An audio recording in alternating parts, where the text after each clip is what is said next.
더불어민주당 대통령 선거 경선의 최대 승부처로 꼽히는 호남권 권리당원 투표가 지난 21일부터 시작됐습니다. 이번 주말이면 그 결과가 발표될 텐데요. 각 캠프의 호남 승부 전략 들어보겠습니다. 이재명 후보의 열린캠프 전략본부장이자 광주 광산구을 민영배 의원 만나봅니다. 안녕하세요. 네, 안녕하세요. 반갑습니다. 네네. 수락 잘 되셨습니까? 네네. 잘 보냈습니다. 내내 광주에 계셨겠어요? 네, 그렇습니다. 저는 어제까지 광주에 있었습니다. 네. 자, 이미 사실은 광주 전남은 투표가 끝났죠. 지금 전북 지역 투표가 예, 오늘까지 광주 하고 전남. 예.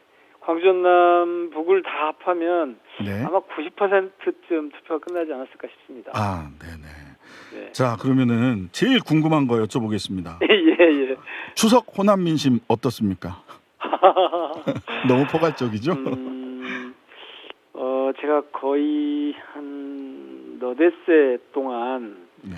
광주의 현장 분위기를 쭉 좀 들어봤지 않겠습니까? 전북은 제가 좀 특별히 신경을 좀 쓰지는 않았는데, 왜냐하면 그쪽은 저희들이 되게 좀 좋아요. 그러니까 좋습니까? 예.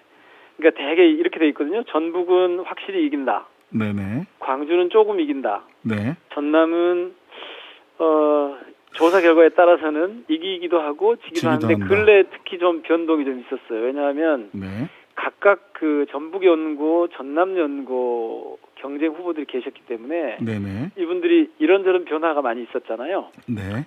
그런데 제가 이제 현장을 좀 수행을 해보니까요. 현장을 후보하고 같이 다녀보니까 사실은 기대했던 것보다 훨씬 반응이 뜨겁더라고요. 반응이 뜨겁다. 그 농수산물 시장 같은데 이제 가봤는데 마치 대선 후보가 온 것처럼 네네. 그렇게 뜨겁게 반응들을 하셔서 제가 깜짝 놀랐고 네. 또 저쪽에 GGM이라고 이제 광주 글로벌 모터스, 그러니까 광주형 일자리로 탄생한 네, 이번에 캐스퍼라고 하는 캐스퍼 1호가 출시된 구 공장에 또 가셨는데요. 네. 그때 제가 좀 가봤거든요. 네.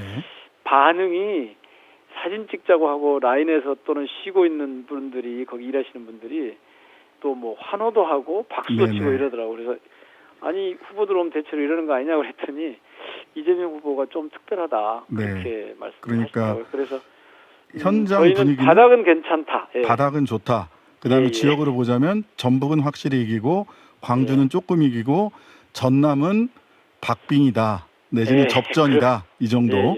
그 뭐 여론조사 결과는 좀 엇갈리고 있습니다. 호남 지역 그렇습니다. 여론조사 결과는 엇갈리고 있고 이 부분은 열린캠프 이재명 후보 선본에서도 인정을 하는 바다.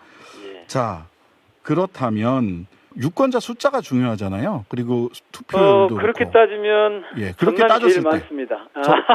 아니, 전남이 제일 많지 않나 해서 전남이 제일 제가 많고 다시 그다음에 여쭤봤습니다. 전북, 그다음에 광주 그 순서입니다. 예.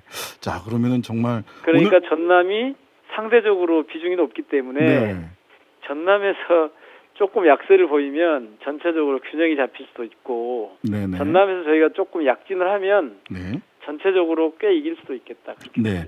홍영표 그 이낙연 캠프 홍영표 의원께서는 40%대 중반 이낙연, 40% 초반 이재명 이렇게 예상을 하셨어요.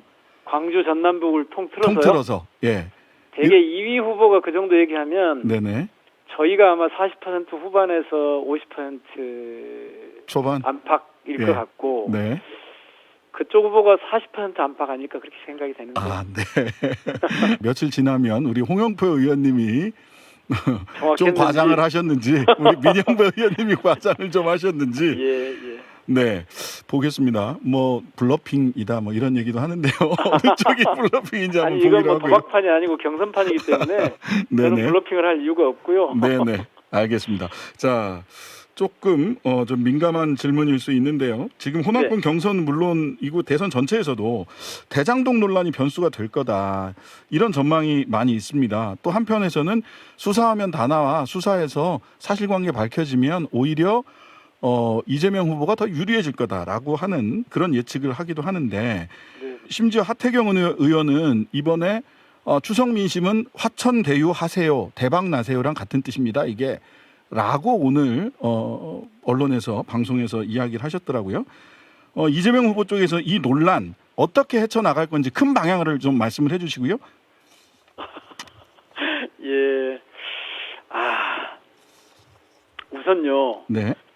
지금 말씀하신 대로 당장은 어려움이 있다고 봅니다. 당장은 어려울 거다. 예. 그런데 이것의 실체적 진실이 밝혀지면 공익에 강한 이재명, 네. 혹은 시민의 이익에 복무하는 이재명, 혹은 청렴한 이재명, 이런 이미지들을 국민들께서 확인할 수 있을 겁니다. 지금은 그 수구 언론하고 국민의힘이, 죄송합니다, 제가 수구 언론이라는 표현을 안 좋아하는데 그냥 씁니다. 어쩔 수 없이 다른 방법이 없어. 이쪽에서 완전히 지금 묻지마 공격을 하고 있거든요. 네. 그래서 저희가 이거를 세게 대처를 할 수밖에 없는 상황이고, 그래서 고발을 하고 이런 상황이 왔는데, 네. 지금 저희 입장에서는 어쨌든 진실을, 조금 전에 말씀하신 것처럼 진실을 알리는 거, 이게 지금 되게 좀 중요하다. 그런데 선거전에서 보면 네, 그 부분입니다. 사실은 이 프레임에 저희가 갇히는 것이 제일 불리하거든요. 그러니까 그 조금 더 선거전이라는 특수성 때문에 말씀을 드리면, 예. 소위 수사를 통해서 드러난 사실관계를 이 프레임 안에서는 국민들이 다 믿지 않을 수 있죠. 그렇습니다. 뭔가가 있는 거 아니냐 이렇게. 그렇습니다. 부동산 개발, 우선 부동산이라는 소재가 그렇고요. 네. 그다음에 이익을 언론에서 엄청나게 부풀려서 보도가 되고, 네네. 그리고 여기서 그 얘기는 살짝만 틀어서 보면 이거 뭔가 특혜가 있었구나. 뭔가 냄새가 이렇게, 나니까. 예, 뭔가 있는 거 아니냐. 아니 땐 굴뚝에 연기 날까 이렇게 생각하시는 분들이 있어요. 예. 그런 여론에 이를테면 왜곡 혹은 오해가 있습니다. 그리고 그거를 선거전의 특성을 고려하면 저희가 이해 못하는 바는 아닙니다. 네, 그걸 돌파할 방안이 중요할 것 같은데. 그런데 추석을 이렇게 좀 지나면서 보니까요. 네. 아, 그렇구나. 이제 좀 이해가 가는데 이런 게 조금씩 형성되기 시작했다. 네. 그래서 이제 팩트 전쟁, 가짜 뉴스 전쟁, 프레임 전쟁, 아마 이 선거판으로 두고 보면 대략 지금 이 사안은 그런 정도 전선이 있을 것 같아요. 네. 그래서 팩트 전쟁, 그러니까 진실을 추구하고 사실을 확인하는 이 상황은 저희가 자신이 있고요. 네. 그다음에 가짜 뉴스 전선, 이 부분은 방법이 없습니다. 솔직히 말씀드리면. 요거는 법적 조치하는 거 말고는 달리 방법이 없습니다. 문제는 제일 중요한 게 지금 프레임 전쟁일 텐데. 네.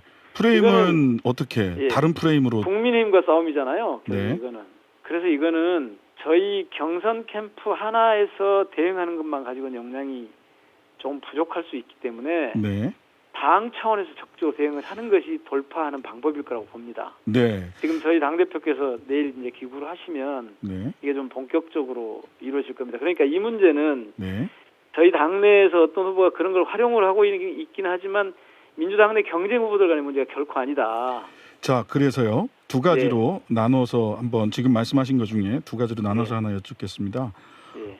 수사는 받겠지만 특검과 국정감사는 받기 어렵다. 박주민 총괄선대본부장이 22일 브리핑에서 이렇게 얘기를 했어요.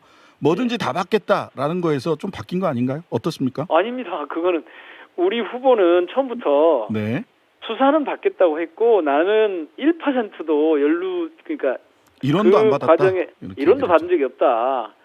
라고 한 거잖아요. 그러니까 이거는 특검과 국감은요. 사안의 본질을 파고 들어가는 게 아니고 굉장히 정치적 과잉을 불러올 우려가 있죠. 자, 이건 정치적 과잉, 정치 논란으로 사실을 가리고 이렇게 갈 거다라는 거고요. 그래서 그걸 안 하는 겁니다. 그리고 지금 여기서 특검이나 국감 과정에서 나오는 정치 공세 말고 실질적으로 우리 후보하고 이재명 후보하고 연결돼 있거나 이재명 후보의 무슨 일을 잘못했거나 부조리한 뭐가 일도 나온 게 없지 않습니까? 자, 알겠습니다. 그런 상황에서 무슨 갑자기 특검거리가 아닌데 특검을 하자고 하는 이건 완전히 정치 과잉이거든요. 어쨌든 오늘 그 국민의힘과 국민의당은 특검하고 그다음에 대표까지 나서서 국정조사 그렇게 요구서 하셨던데 양당 이거는요. 원내대표가 접수를 했어요. 그랬는데 이거는 그렇지 않아도 기울어진 운동장이라고 하는 언론 지형에 지금 이 문제도 그렇게 시작된 거 아닙니까?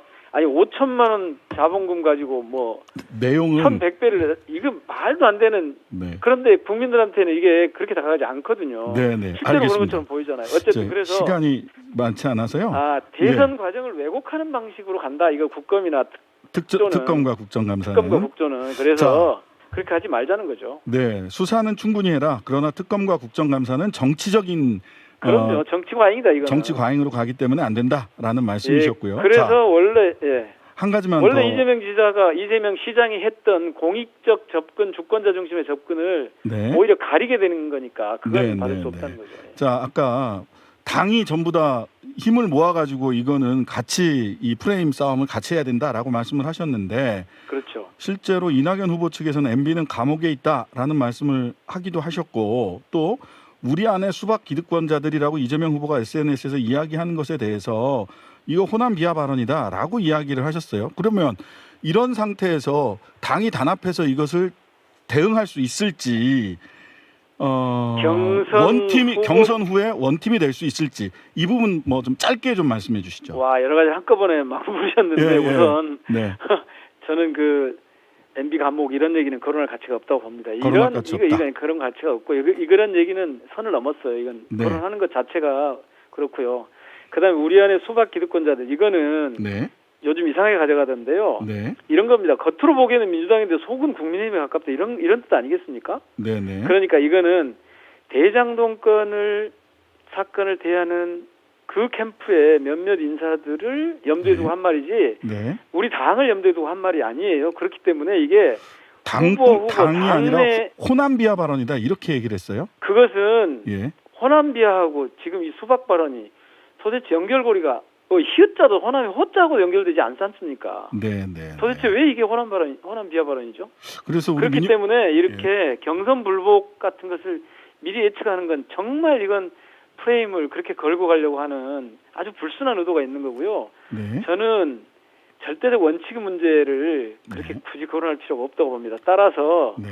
그게 지지층 결집을 위한 아주 극적인 어떤 극단적인 선택을 했을지 모르지만 네. 실제로 저는 경선 불복하지 않을 거라고 보고요. 네. 그래서 당이 이걸 가지고 무슨 나중에 원팀이 안 되면 어때라고 하는 걱정을 할 필요는 없을 것 같습니다. 네. 자, 이재명 후보에게 정말 중요한 순간이 연달아 있는데요. 이번에 네. 자, 결선 투표를 가느냐 마느냐를 판가름할 분수령. 이번 호남 선거다.